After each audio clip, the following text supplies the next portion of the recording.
আপনি ট্রেডে লোকসান করেন, ট্রেডে ফেসে গেছেন, এগুলোর কারণ হচ্ছে আপনি 1 ঘন্টা চার্ট ওপেন করে আগে ট্রেডিং সিস্টেমটা বুঝে নিতে হবে যে আপনি যদি এই উপর থেকে নিচ পর্যন্ত শুধু সেলের পরে থাকতেন আপনার কোনো রকম লোকসান ফেসে যাওয়া কিছুই হতো না। কিন্তু এটা আপনি এইভাবে করে আগে দেখে নেবেন যে আমার ট্রেড করতে হবে একদিকে, যতক্ষণ নিচে নামা শেষ না করে সেল সেল সেল এভাবে করতে হবে। এবারে ট্রেড করা অবস্থা মনে করেন আপনি এখানে সেল দিলেন,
অদৃশ্যভাবে ওখানে থাকা এই নাহারুল দাদা এবং আরো দুজন, টোটাল তো 4 জন ছিলেন আর কি, তো থাপ্পড় মারলো মিজানকে, বাকি 3 জনই কিন্তু তাদের মুখে থাপ্পড়ের আঘাত পেলেন।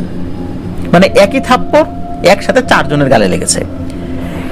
এই থাপ্পড় খাওয়ার সাথে সাথে মিজান অজ্ঞান হয়ে যায়, কিন্তু বাকি 3 জন তো গালে ব্যথা পেয়েছে কিন্তু অজ্ঞান হয় নাই। তখন ওই জিনটা 3 জনের উদ্দেশ্যে বলে ওঠে, যাও এই ছেলেটাকে তোমরা নিয়ে যাও, ও যে কি উদ্দেশ্যে আমার কাছে এসেছে আমি তো বুঝতে পেরেছি, এই জন্যই ওকে থাপ্পড় দিয়েছি। কিন্তু ও যখন আমার দিকে আসছিল তোমরা তো চাইলে ওকে আটকাতে পারতে, কিন্তু তোমরা তো ওকে আটকাও নাই, এই জন্যই অদৃশ্যভাবে এই থাপ্পড়ের আঘাত তোমাদেরকেও দিয়েছি। আর তোমাদের আবার একটা কথা বলছি, এভাবে কখনোই রাতের বেলা এই রাস্তা দিয়ে একা একা যেও না, বিশেষ করে এই ব্রিজের উপর দিয়ে যেও না। এই বলে ওই লোকটি ঠিক যেভাবে এসেছিল ঠিক একই রকম ভাবে নদীর উপর হাঁটতে হাঁটতে চলে যায়। আর তখনও কিন্তু ওখানে পাক হচ্ছিল, ওর ভিতর দিয়ে উনি অদৃশ্য হয়ে যায়। তো 3 জন মিলে মিজানকে ধরে ব্রিজ থেকে গ্রামের ভিতরে নিয়ে এসে এক বাড়ি থেকে পানি নিয়ে চোখে মুখে ছিটিয়ে দিয়ে মিজানের জ্ঞান ফেরানো হয়।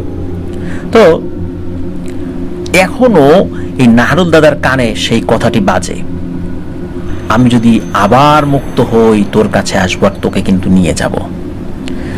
তো নাহারুল দাদা বাড়ি এসে সেই আলেমের কাছে আবার যান। সে আলেম তাকে বলেন যে গত রাত্রে যা যা, আলেমকে বলেন যে গত রাত্রে কি কি ঘটেছে। তো আলেম ওই নাহারুল দাদাকে বলেন যে ওই রাত্রে ওই পিশাচিনীটিকে উনি বোতল বন্দি করতে যখন যাবেন তখন একটা ভালো জিন এসে খুব করে অনুরোধ করে যে ওর তো বয়স কম, ও বোঝে না, তো তুমি ওকে বোতল বন্দি করো না, আমি আমার মতো করে ওকে বন্দি করে রাখবো যাতে করে কখনো নাহারুলের কাছে আসতে না পারে। তো ওই জিনের কথায় আশ্বস্ত হয়েই মূলত তাকে বোতল বন্দি না করে উনি ছেড়ে দিয়েছিলেন। তো কোনো কারণে নজর এড়িয়ে ওই জিনটির কাছ থেকে সে সরে এসেছিল এবং এসেই নাহারুল দাদাকে বিরক্ত করা শুরু করেছিল। ওই জিনটি যখন বুঝতে পেরেছিল যে ও আবার সে এই নাহারুল দাদার কাছে এসেছে, সাথে সাথে ওই জিনটি ওখানে চলে আসে, আবার তাকে খুব ভালো করে বন্দি করে নিয়ে যায়। এরপর ওই আলেম বলেছিলেন যে আপাতত কোনো ভয় নেই, ভালোভাবে চলবা। তো এখন তো দাদার বয়স 65 বছরেরও বেশি, এরপরে এখন পর্যন্ত ওই পিশাচিনীর সাথে দাদার আর দেখা হয়নি। তবে দাদা রাতের বেলা কিন্তু এখনো বেশিরভাগ সময় মানুষের ফসল পাহারা দেন। তো বেশ কিছুদিন হলো দাদি মারা গেছেন, দাদির জন্য দোয়া করতে বলেছেন হাফিজ। তো আরেকটা বিষয় হাফিজ বলেছেন যে এই দাদিকে এই নাহারুল দাদা একটা সময় খুব অবহেলা করেছেন, কিন্তু দাদি মারা যাওয়ার পর তার শূন্যতাটা খুব ভালোভাবে উপলব্ধি করেছেন যে উনি কি ভুল কাজটা করেছেন, যার কারণে উনি এই বিষয়টা নিয়ে এখনো আফসোস করেন যে কখনো কোনো মানুষকে এইভাবে অবহেলা করতে নেই, বিশেষ করে কাছের মানুষদের। কারণ সে যখন থাকবে না তখনই তার শূন্যতাটা উপলব্ধি করা যায়, কিন্তু সে যখন থাকবে না হাজার চেষ্টা করেও তো মৃত মানুষকে আর ফেরত আনা সম্ভব না, তাই না? এটা কিন্তু নাহারুল দাদা সবসময় বলেন যে উনি ওনার স্ত্রীর সাথে আসলে অবহেলা করেছেন, তার যথাযথ সম্মানটা উনি দেন নাই, এজন্য উনি খুব আফসোস করেন এবং অনেককেই এই বিষয়ে পরামর্শ দেন।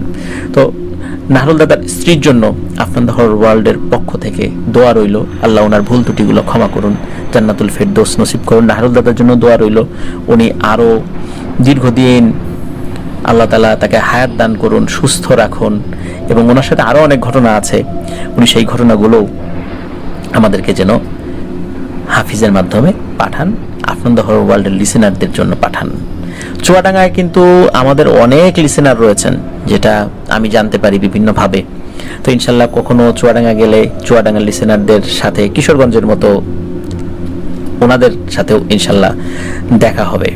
প্রিয় লিসেনার্স, এটি ছিল ঘটনা। আশা করছি ঘটনাটি আপনাদের ভালো লেগেছে। হাফিজকেও ধন্যবাদ, চমৎকার একটি ঘটনা আমাদেরকে পাঠিয়েছেন। প্রিয় লিসেনার্স, এখন চলে যাব আপনাদের সকলের প্রিয় আরও একজন ঘটনা সংগ্রাহক জুবায়ের ইসলামের ঘটনায়। এই ঘটনাটিও ইনশাল্লাহ আপনাদের ভালো লাগবে। চলুন চলে যাই সেই ঘটনায়। প্রিয় লিসেনার্স, কেমন লাগছে?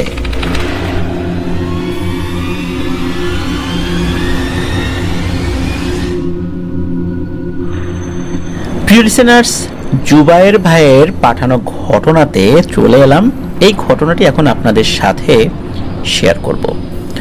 তো ঘটনাটির সময়কাল কিন্তু খুব বেশি আগের না, 2014 কি 15 সালের। আর এই ঘটনাটি ওনাদের যে গ্রাম, এই গ্রামের 3-4 গ্রাম পরের একটি গ্রামের আপন দুই ভাইয়ের পরিবারের মধ্যে ঘটে যাওয়া একটি ঘটনা।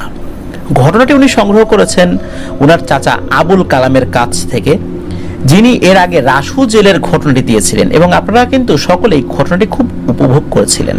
তো চলুন মূল ঘটনাতে চলে যাই। তো এই যে দুই আপন ভাই